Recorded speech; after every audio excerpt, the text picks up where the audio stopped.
కడప జిల్లాలో రాజకీయాలు వేడెక్కుతున్న తరుణంలో అయితే వైఎస్ఆర్సీపీకి సంబంధించి జగన్మోహన్ రెడ్డి అన్ని నియోజకవర్గాల్లో అభ్యర్థులను అయితే కేటాయించారో అదేవిధంగా జనసేన, టీడీపీ, బీజేపీ కూటమి ఏదైతే ఉందో ప్రస్తుతం ఉమ్మడి కడప జిల్లాలో 6 సీట్లు అయితే కేటాయించడం జరిగింది. అయితే 4 సీట్లు అయితే పెండింగ్ ఉన్నాయి. అందులో రాజంపేట అత్యధిక కీలకంగా వ్యవహరిస్తున్న పరిస్థితి అయితే నెలకొంది. అయితే మనతో పాటు జనసేన నాయకులు రాజంపేట నియోజకవర్గ ఇన్ఛార్జ్ అధికారి దినేష్ గారు ఉన్నారు.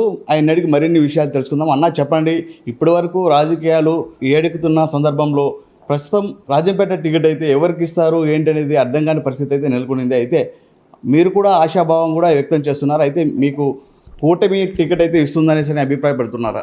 ఖచ్చితంగా అభ్యర్థి ఎవరు అనేది పక్కన పెడితే ఈసారి ఖచ్చితంగా గెలిపించుకొని ఆకేపట అమర్నాథ్ రెడ్డిని ఇంటికి పంపించే తరుణం మనం చూడాలి. వారి ప్రభుత్వంలో వాళ్ళు చేసిన ప్రజలకు చేసిన నష్టాన్ని ఎత్తి చూపించి ఈసారి అభ్యర్థి ఎవరైనా టీడీపీ అయినా, జనసేన అయినా, బీజేపీ అయినా గెలిపించుకొని రావాలని మేము కూటమిలో నిర్ణయించుకున్నాం. ఈసారి ఖచ్చితంగా జగన్మోహన్ రెడ్డిని కూడా సీఎం పదవి నుంచి కుర్చీలోంచి దించుతామని గట్టిగా నమ్ముతున్నాం.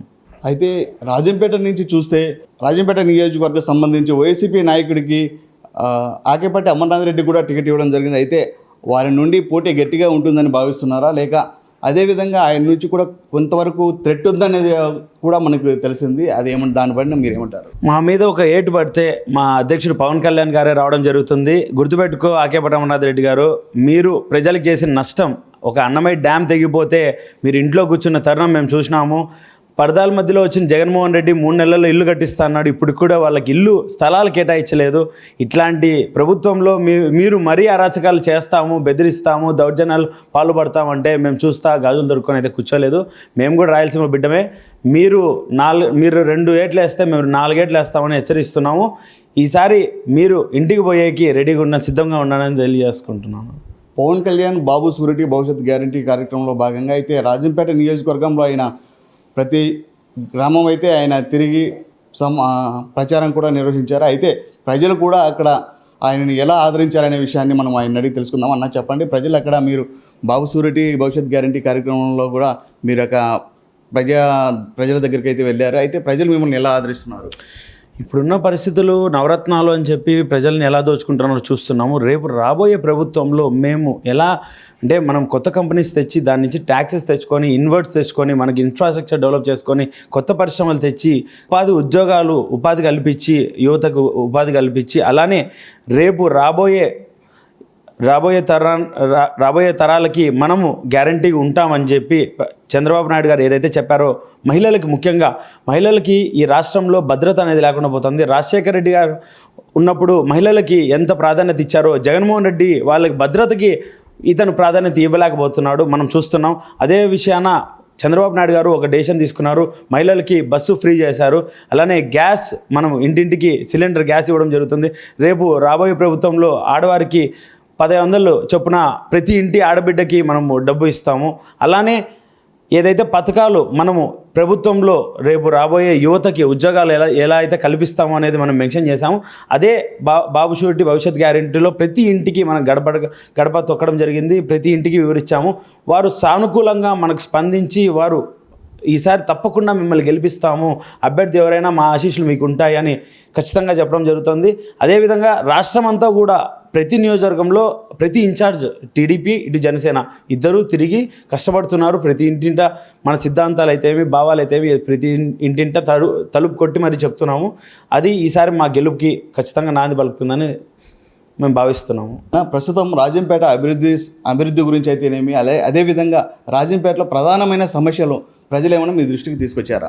ఖచ్చితంగా అన్న, మా రాజంపేటలో ముఖ్యంగా అన్నమయ్య డ్యామ్ తెగిపోవడం అయితే ఇప్పటికీ అన్నమయ్య డ్యామ్ తెగిపోయి దాదాపు 2.5 సంవత్సరం కావస్తున్నాం.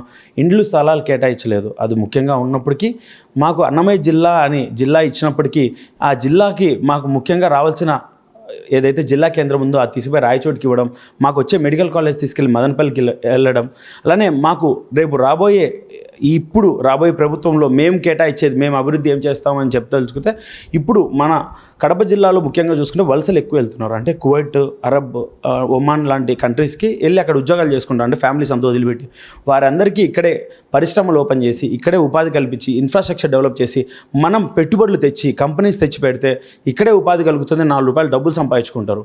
ఏదైతే మనకు పంట పొలాలు, ఏదైతే రిజర్వాయర్స్, మన డ్యామ్ కన్స్ట్రక్షన్ చేస్తే పంట పొలాలు మనకు సస్యశ్యామలంగా వస్తాయి. అలాంటి పంట పొలాలు మనం వదిలేసి మనం ఎక్కడి నుంచో మనం బియ్యం కొనుక్కోవడము, సరుకులు కొనుక్కోవడం చేసే పని లేకుండా ఇక్కడే మనం ఫార్మింగ్ డెవలప్ చేసుకోవడము, ఏదైతే మనం ఇండస్ట్రీస్ తెస్తే ఒక 10 మందికి ఉపాధి కలుగుతుంది. అవన్నీ ఐడియాతోనే రాబోయే ప్రభుత్వంలో ఖచ్చితంగా మేము గట్టిగా నిలబడి ప్రజలకి మంచి చేస్తాము. అలానే ఇప్పుడున్న ఏదైతే మున్సిపాలిటీ డెవలప్మెంట్ అస్సలకే లేదు. దాదాపు 15 సంవత్సరాలకు ముందు పసుపులేటి బ్రహ్మయ్య గారు వేసిన రోడ్స్ తప్ప ఇప్పటికి ఎక్కడ రోడ్ అనేదే నిర్మాణం జరగలేదు. అవే రోడ్స్ మళ్ళీ ఇప్పుడు పునర్నిర్మాణం చేసి మేము రీడెవలప్మెంట్ చేసి మొత్తం ఇన్ఫ్రాస్ట్రక్చర్ని డెవలప్ చేసి రాజంపేట ఒక ఐకానిక్ టౌన్ లాగా మార్చే బాధ్యత మేము తీసుకుంటాము. ఓకేనా, ఇప్పుడు రాజంపేటగా సంబంధించి టీడీపీ జనసేన కూటమి ఏదైతే ఉందో అది ఒకవేళ వాళ్ళు మీకు టికెట్ ఏదైనా కేటాయిస్తే ఎంత మెజారిటీతో మీరు గెలుపుతారు? భారీ మెజార్టీతో గెలిపిస్తారు ప్రజలు. ఎందుకంటే ఈ ప్రజలు చూస్తున్నారు ఈ పరిపాలన ఎలా ఉందంటే, మీరు మనం తెలుగు సినిమా ఒకటి చూస్తున్నాము, ఏది దండుపాలెము లేదా ఆపరేషన్ దుర్యోధన. ఆ పరిపాలనలో చెప్తాడు, ఒక జగన్మోహన్ రెడ్డి ముఖ్యమంత్రి స్థాయిలో ఒక బహిరంగ సభలో ఆ మాట అనొచ్చా, వాళ్ళు 3,000 ఇస్తే తీసుకోండి, మాకు ఓటేయండి అని. ఒక ముఖ్యమంత్రి, ఒక రాష్ట్రాన్ని పరిపాలించే ముఖ్యమంత్రిగా అతను ఆ మాట అనడం, అది బహిరంగ సభల్లో ఉండడం ఎంత తప్పు. అంటే ఓటుకి డబ్బిచ్చి కొనాలనే ఆలోచన, భావన అనేది అతనికి కలగడం అనేది తప్పు. అది కడప జిల్లా వాసిగా, ఒక కడప బిడ్డగా ఆ మాట మాట్లాడడం అది హాస్యాస్పదం. ఈసారి ప్రజలు ఖచ్చితంగా చెప్తున్నాము, నా నియోజకవర్గం, మా నియోజకవర్గమైన రాజంపేటలో గెలిపించడం కాదు, రాష్ట్రం అంతా అతను జగన్మోహన్ రెడ్డిని, అసలు జగన్మోహన్ రెడ్డి వైఎస్ఆర్సీపీ పార్టీనే లేకుండా ప్రజలు తరిమి కొడతారని ఈ సందర్భంగా తెలుపుకుంటూ, రాజంపేటలో కూడా సేమ్ అదే దుశ్శాసుడు ఇక్కడ ఆకే పట్టమన్నాథ్ రెడ్డి ఉన్నాడు. ఆయన కూడా అంతే, ఆయన కడుపు నిండడం కోసం అవతలోడు పొట్ట కొడతాడు. అదేవిధంగానే ఆయన్ని కూడా మేము 30-40 వేల మెజార్టీతో ఆయన మీద గెలిచి చూపిస్తామని తెలియజేసుకుంటున్నాను. నా కూటమి అభ్యర్థులు అయితే ఎవరైతే ఉన్నారో వారు కూడా కొందరు రాజంపేట నియోజకవర్గానికి సంబంధించి కొందరు మీకు టికెట్ రానికన్నా వాళ్ళు కొన్ని ప్రయత్నాలు అయితే చేస్తున్నారు. అయితే ఆ ప్రయత్నాలు ఏమన్నా మీ మీద ఎఫెక్ట్ పడే ఆలోచనలు ఏమైనా ఉన్నాయా? ఇప్పుడు ఏమవుతుందంటే, ఇక్కడ ప్రయత్నాలు చేయడంలో తప్పేం లేదు. అలా అని చెప్పి పార్టీ గమనీయకుండా అయితే ఉండదు. పార్టీ కోసం నిబద్ధతగా, నిజాయితీగా, నిస్వార్థంగా పనిచేసే వాళ్ళకే పార్టీ టికెట్ కేటాయిస్తుందని ఎప్పుడూ మేము తెలియజేసుకుంటున్నాము. ఇప్పుడు కూడా అదే మాట మీద ఉంటాం. మేము ఒక పార్టీ కోసం నిబద్ధతగా పనిచేసిన జన సైనికుడమే.